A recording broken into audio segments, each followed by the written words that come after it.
Assalamualaikum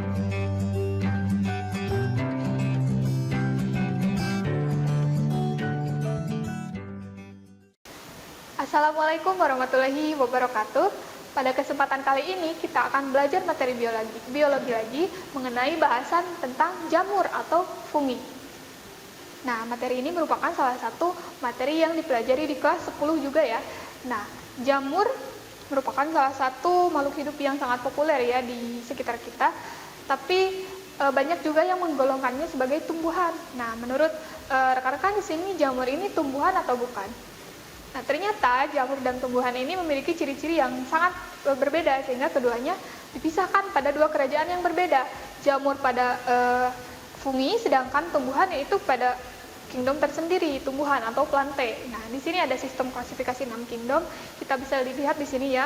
Untuk bakteri dan juga archaea kita sudah membahasnya. Protista juga sudah kita bahas, dan yang untuk fungi kita akan belajar saat ini.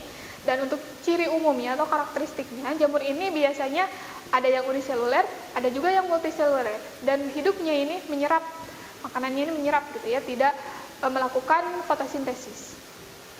Next. Nah, ciri-ciri jamur ada sebagian yang besar tunggal, ada juga yang multiselular. Inti selnya sudah memiliki membran inti sehingga dia digolongkan sebagai eukariotik, sama seperti protista dengan hewan, kemudian dengan tumbuhan juga, mereka sama-sama eukariotik. Nah, tidak memiliki klorofil sehingga dia bersifat heterotrof, baik secara parasit maupun secara saprofit. Nah, kalau parasit berarti hidup dengan merugikan orang lain, menyerap nutrisi sehingga inang yang ditempelinya itu bisa kekurangan. Nah, untuk saprofit biasanya menempel pada zat-zat organik, biasanya pada bangkai gitu ya, jadi yang organismenya sudah mati. Nah, dinding selnya tersusun atas zat kitin, glukan, dan juga manan. Nah, untuk tubuhnya tersusun atas benang-benang halus yang kita sebut sebagai hifa ya. Percabangan hifanya membentuk miselium, kemudian hidup di tempat yang biasanya lembab dan kurang cahaya, dan tentu banyak zat organik di sana. Kalau misalnya di tempat yang bersih, biasanya jamur ini tidak bisa tumbuh gitu ya, karena tidak ada makanannya. Kemudian perkembangbiakannya melalui proses pembelahan, dan secara seksualnya dia biasa melakukan peleburan inti ya, inti sel dari dua jenis jamur gitu.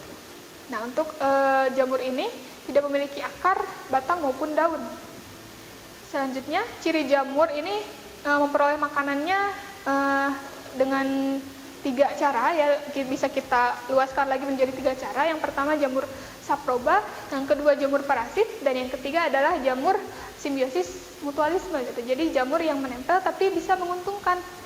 Nah, untuk yang pertama jamur saproba mendapatkan nutrisi dengan menguraikan organisme yang telah mati. Biasanya kita sering menemukan jamur-jamur liar tumbuh di bangkai batang pohon bisa, atau di tempat-tempat yang banyak bangkai-bangkai pohonnya gitu ya, atau daunnya atau yang lainnya gitu. Nah, itu biasanya disebut sebagai jamur saproba karena dia mengambil zat organik dari makhluk hidup yang sudah mati.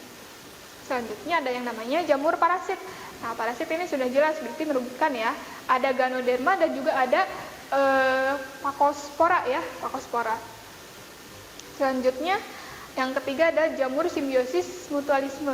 Dia mendapatkan nutrisi dari organisme hidup tapi tidak merugikan gitu. Contohnya ada lichen.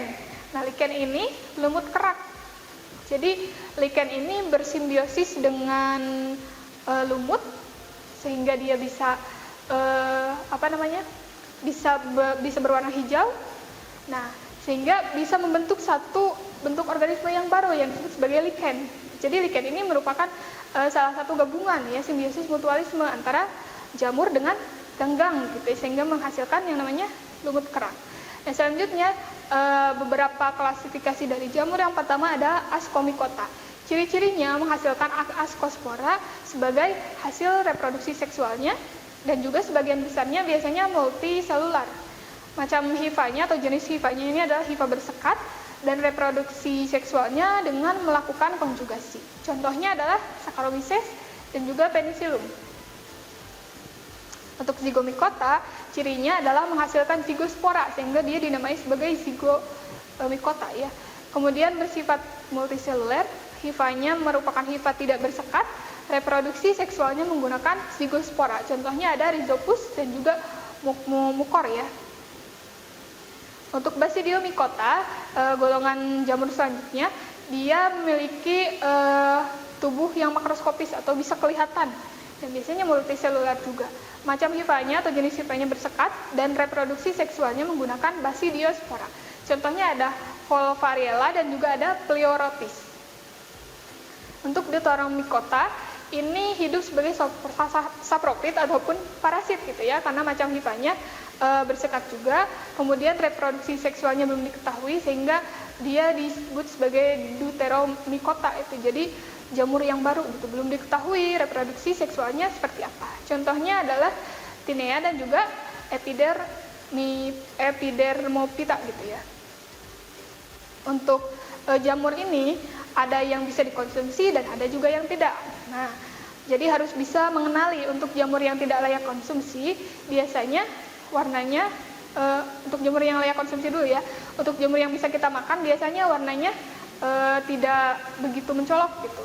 Kita tahu ada jamur kuping, kemudian jamur-jamur yang lainnya, jamur enoki yang bisa kita makan, itu biasanya warnanya kalau tidak putih ya coklat, agak-agak pudar gitu ya. Nah itu ciri jamur yang layak konsumsi salah satunya adalah memiliki warna yang tidak mencolok, kecuali pada oncom. Meskipun oncom warnanya sangat mencolok, warnanya orange, tapi itu tetap bisa dimakan. Selanjutnya hidup di tempat yang tidak mengandung zat kimia dan juga biasanya tidak memiliki bau yang sangat tajam. Untuk jamur yang tidak layak konsumsi biasanya warnanya sangat menarik, bentuknya juga biasanya bagus-bagus. Memiliki atau mengandung senyawa sulfida sehingga ini kalau masuk ke dalam tubuh kita bisa meracuni sistem yang ada di dalam tubuh kita sehingga bisa menyebabkan kematian bahkan. Memiliki cincin pada bakal batangnya dan juga meninggalkan bekas saat dipotong.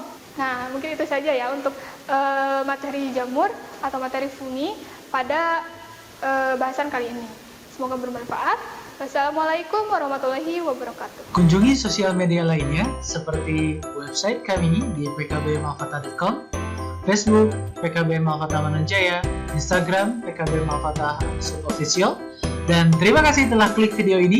Jangan lupa like, comment, share, and subscribe untuk menunjukkan dukungan kamu terhadap channel ini. Enjoy the video, PKB Malfata.